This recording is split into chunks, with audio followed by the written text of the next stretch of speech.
This is Ryan from Once Upon a Disney blog. Today I'd like to review Disney Munchkin.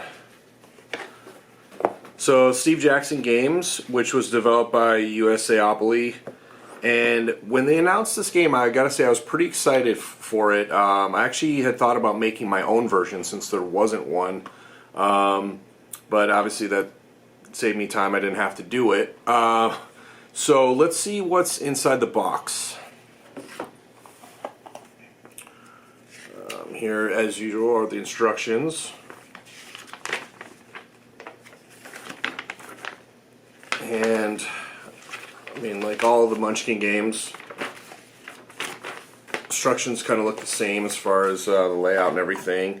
And we have, for the character cards, we have different types. And what's nice on these is they have the scoring on there, so you can keep track right on the actual card. So there's a few different ones. There's Animal Friend, Sidekick, and then there's Heroine, Adventurer, Dreamer, and Villain. So each one have a different ability on them, and you can see there is right here the 1 to 10 for your rank. So let's take a look at some of the cards that are in the box. For instance, for the treasure cards, this is what they look like as far as the deck. And so for the hand items, it's Mickey's glove, and Daisy's slipper is for foot gear, Donald's shirt is for like body armor, Goofy's hat is for headgear. Which I don't, one of the things is that I don't like with the game is the design of a lot of the cards. So, I don't have that much of a problem. That obviously this is just kind of clip art, it's not drawn or anything, it's just kind of the design of the card. I feel like it's kind of lacking. I mean, first off, you can barely see the bonus, it's so small and faded on here.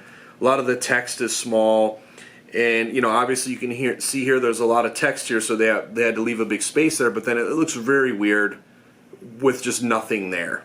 They could have put a quote or something from Big Hero 6 on Baymax's armor or something. That's what I would have done. I just think the design is poor as far as the layout on a lot of these cards. There's a good variety of items throughout some of the Disney movies, so I do like that. So that's what those look like as far as some of the weapons. Now there is one thing I want to mention that's new in this version, which is one of the things I don't like about the game as well, is they have Disney Magic.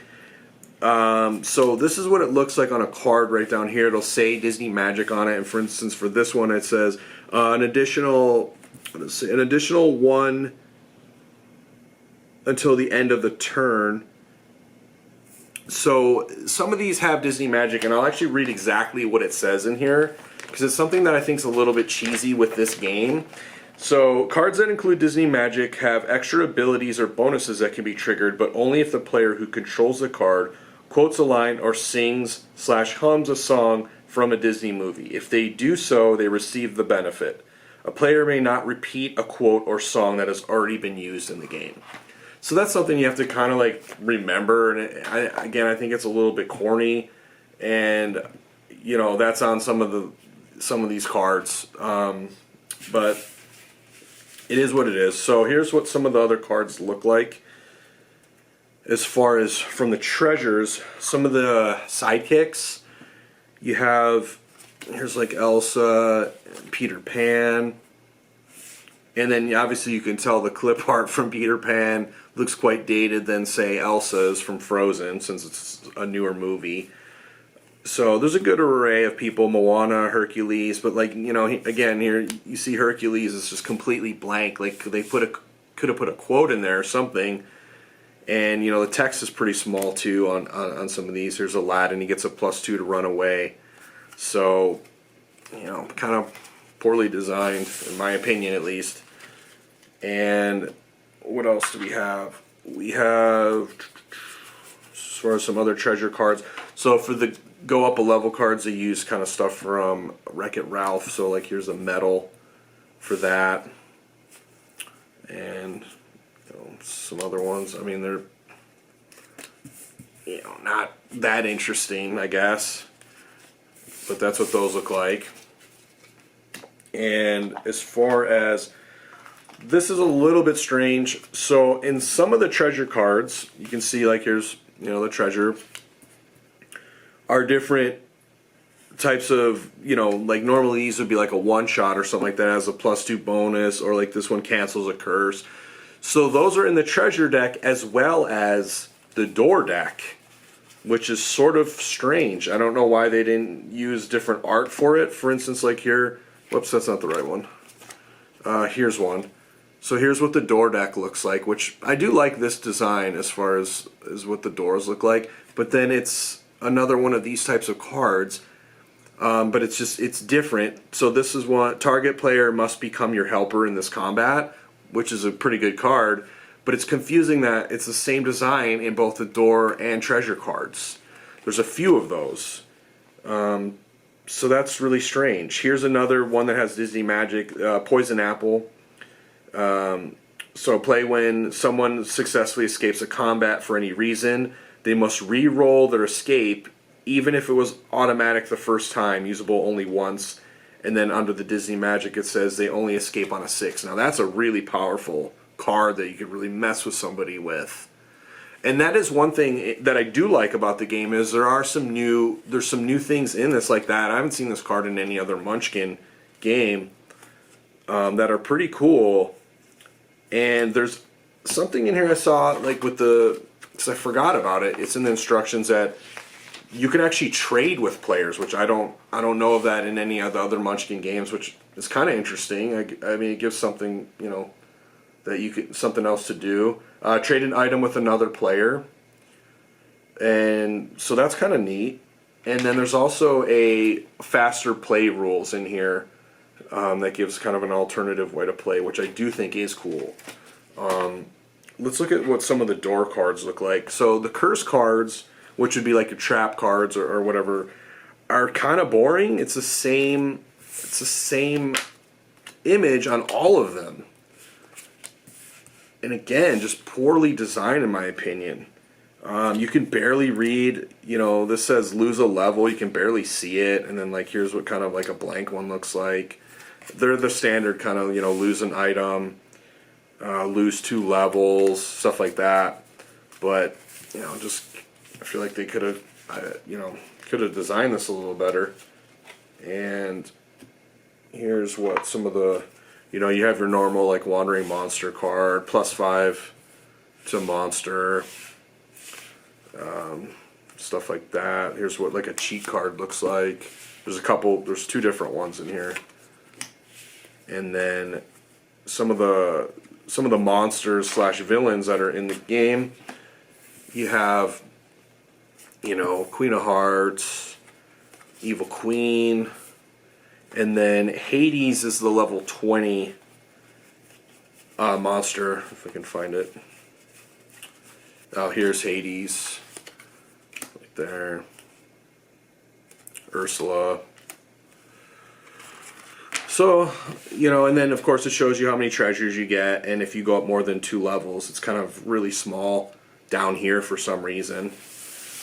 But the other thing is, you have your normal class type of things in Munchkin games, right? So those are in here, as well as like your super one or whatever that you can combine both. So the classes for this is Princess, Fairy Godmother, Companion, and Hero.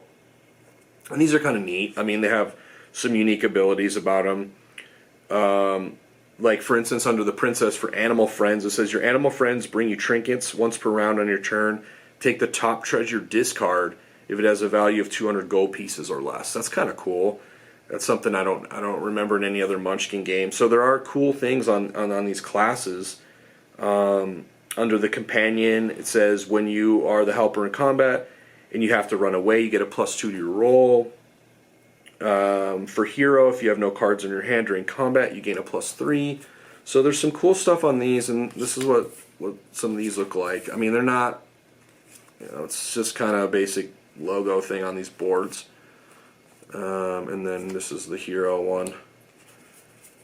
But there's some good stuff on those classes. And then what's unique on this one, which is something I do like with the game, is they have kind of, it's almost like an extra class, but it's called motivation. And there's adventure, love, family, and inspiration. And then there's also like this extra motivated thing on here, which is a lot of text. Which, is like, that's a lot of text to read, unfortunately. But this is what some of these look like. So they add more abilities. So it's just, there's a lot to keep track of too. And if they kind of dumbed this down a little bit to be more kid friendly with the Disney Magic and stuff, I find that it's a lot of stuff to be reading on your cards, which is a little strange. But these motivations do have cool stuff on them that give extra abilities. It's just a lot to keep track of. So I think that's pretty much it as far as the game. This is one that's going to leave my collection, unfortunately. And that's why I wanted to make sure I got a review of this. It's a game where I've played a couple times with friends, and they didn't really like it much, so I know they're not going to want to play it again. So this game's not going to get played. I would play it again simply just because of how much I love Disney, and so there's Disney content on here, so I would play it again. But it's not, if I'm going to play a Munchkin game, I'm going to play Marvel or Harry Potter before this one because those are better. So, I do think this could have been thought out a little bit better. I feel like it could be really good, and it's kind of a missed opportunity. It's an okay game. It's not, like I said, it's not a game I would never play again, but I know it's not one that probably will get played again. So, those are my thoughts on Disney Munchkin. Let me know in the comments. Do you like this game? Have you played it yet? Do you dislike it? The new things in it, do you like it or not? So let me know. And this is Ryan signing off.